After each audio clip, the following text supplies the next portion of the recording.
go.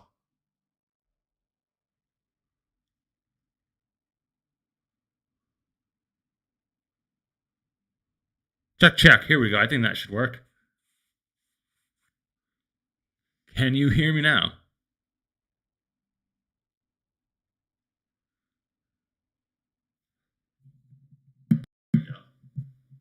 Yeah.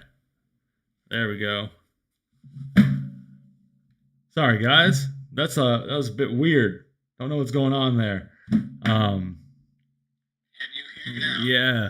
Sorry, my streaming service just or my streaming program just completely ignored my microphone. Anyway, I'm gonna go back to the beginning. Ignore all that stuff. Anyway, guys, I'll go back to the beginning. Yo, what's going on? Welcome to the Football Focus now. Just a bit of a different show. This is going to be the match preview for Manchester United versus Burnley this Tuesday. Actually, not Wednesday. I almost said Wednesday. At Old Trafford in the Carabao Cup, guys. So what I was saying was that it's been a week. It's been a week for us. We've had 3 losses in a row up to this point. We lost to Arsenal, Brighton, Bayern Munich. Bayern Munich actually didn't go as bad as I thought it was going to go. We didn't play all that great, but we had some good moments in that game. And then we came back and had a little bounce back win against Burnley. Kind of a boring game, questionable lineup. I know everyone's jaws dropped to the floor when they saw Johnny Evans in that lineup. But you know what? He came out. He delivered. That assist was unreal. Probably should have had another goal. Man of the match performance, man. So yeah, all is well after that game, I guess. I'm not going to say all is well with the club. Still loads of problem going on, but at least we got people not talking about us for a week would be nice, So yeah, it's looking okay, guys. We're getting a bit there. Looks like Ten Hag has had to alter a few things because we have an entire starting 11 out injured at the moment. So Ten Hag needs to alter the style of play. The style of play he wants to do cannot work with the personnel we currently have. And as those players come back, I'm sure we're going to see his style embed a bit more. But it's really hard to, get your style into a team when your team is completely injured. So it is what it is. At least we got a win. That game against Burnley was literally all about just getting a win. It wasn't about style of play. It wasn't about putting loads of goals. It was about 3 points. The analysis doesn't need to be that deep. 3 points was all that mattered. Didn't matter which way we got it. They could have had 99% possession. Who cares? As long as we came out on top. So happy we got that win. And we've got now a run of winnable fixtures ahead of us. We've got a couple games coming up now with Crystal Palace, one in the Carabao Cup, one in the Premier League. Both very winnable games. We've got Brentford coming up, Galatasaray coming up, and Sheffield United. And if we can't put some goals past Sheffield United, we've got some real problems. Yeah, one sec, guys. Sorry, just gotta grab my phone charger. Yeah, so Sheffield United, as you just saw, just had 8 put past them by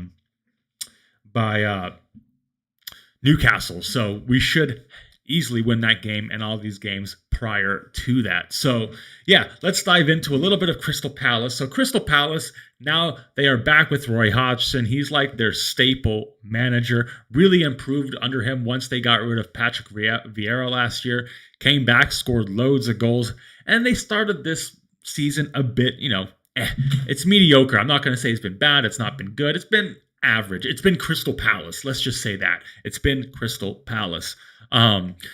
They've got their talisman Eze in the team. They did lose Wilfred Zaha, which I can expect to be a massive hit on that team. He was like, everything went through Wilfred Zaha.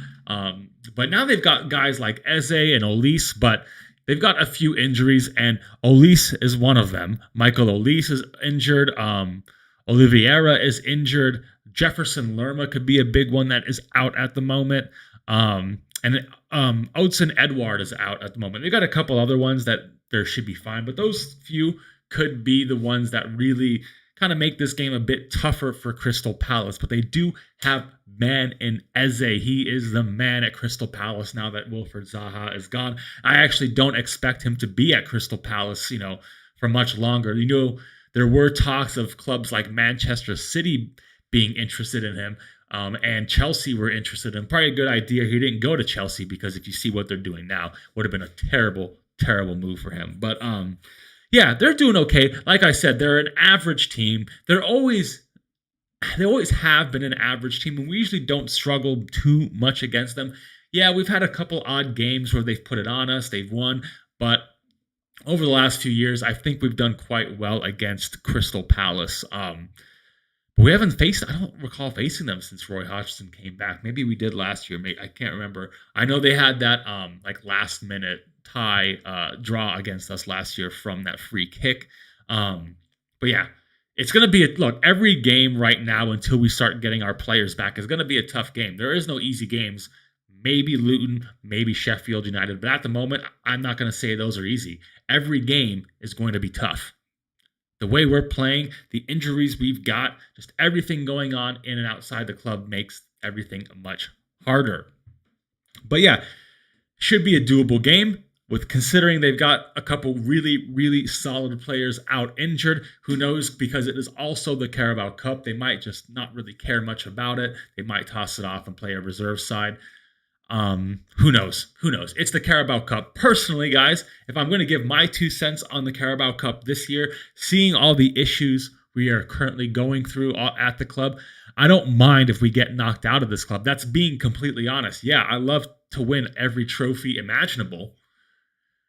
But I think the more games we have at the moment, the worse it is. We need time for recovery to get our players back, for Ten Hag to work with the team. And it's really hard once we start getting into 2-3 games a week. It is very, very hard for Ten Hag to really work on the style and tactics that he wants to play. So if it really was up to me, won't lie, guys, I think I'd been off the Carabao Cup and focus more on the FA Cup in the second half of the season, hopefully once more of our players have returned from injury. So just my opinion there. But yeah, anyway, let's talk Manchester United. Like we just mentioned, Manchester United finally came with a bounce back win. Not a major win, nothing crazy, but we did take a win over Burnley, 1-0, with Bruno Fernandes taking a spectacular goal. Lots of issues with the club right now, guys, in and out of the club, whether it's an entire starting 11 out injured, whether it's the issues with the board, whether it's issues with Jadon Sancho or Antony, and got all this shit happening. It's just never an easy time right now at the club, but we do look like we are sticking together. No one's bidding off the manager just yet. Maybe a couple people. I've got my eyes on guys like Scott McTominay, Donny van der Beek. I don't know who's leaking information out, but I've got my eye on a couple guys. Harry Maguire as well. But knowing Eric Ten Hag, he's going to take this cup seriously. Every trophy matters to him. If it was up to me, like I just said, I'd bin it off. But I don't see Eric Ten Hag binning this off. I think he wants to retain the cup. At least he wants to get to Wembley and defend it. So I would expect a medium to full, I would say almost like a full starting lineup, but there'll be some rotation in there for sure. So yeah, with all further ado, should we talk about what I expect to see from Manchester United lineup wise? Yeah, this Tuesday night for the Carabao Cup. I was going to say also one of the things, like Ten Hag, I think people need to calm down on Ten Hag. He's altering his tactics so much right now. It's going to take him. It's going to take a minute, guys. We have ridiculous, like no other team is dealing with the shit we have right now. What is going on right now? Hold up. There we go. Sorry, I just got to make this a bit smaller, and then we're gonna get on going here. Why? Oh, that's not what I wanted to do. Graphics. I am horrible with graphics. Boom. What can I? That's why. I'm a dumbass, guys. Don't do drugs. Let's go.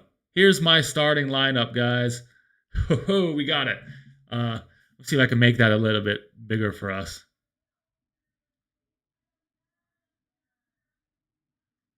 Maybe not. Yeah, let's go like that. How about we do that?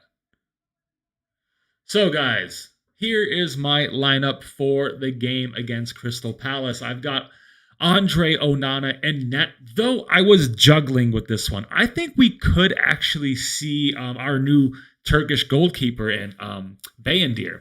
I think there could be a high chance we see Bayendir feature in this game. We did see Dubravka feature in the Cups in the early rounds last year. Actually, pretty much throughout the rounds last year. And if we're going to have Andre Onana out for a few weeks during the Africa Cup of Nations, these are the perfect games to get Bayendir in and embedded into the team. So I have Andre Onana in, but I think there's a high chance we could see Bayendir be in goal for this game. On the right, we have to put Diogo Dalot. He's the only right back we have. He's the only really fit fullback we have. But yeah, at the right back, we have no one else. So Diogo Dalot. Then we've got Victor Lindelof, Johnny Evans. Again, I can see them featuring this weekend. I think he'll keep Varane out until the weekend to feature against Crystal Palace in the Premier League. I think that's a bit more of an important game. And then on the left, look, Eric Ten Hag said we took Reguilon off because he was ill. He was clutching at his hamstring, so I'm not sure how truthful Eric Ten Hag is being here.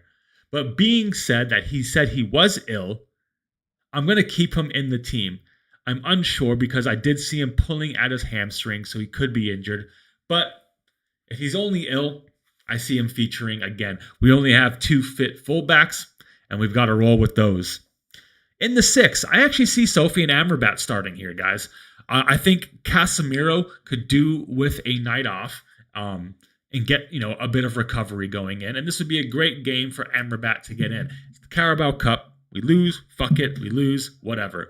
But I think this is a great opportunity for him to get in and show us what he's got. He only got, 15, 20 minutes the other day. Let's give him a proper run out this time. And now, in the 8, I think Mason Mount, is ready to come back. He hasn't featured in the last few games, but I think he is on the verge of coming back. And I think this could be the game we see him back in the 8. This midfield does make me a bit nervous, but this is what I think Eric Ten Hag might do. And then we got Bruno in the 10 because Bruno plays every damn game possible. He does not take a rest. Yeah.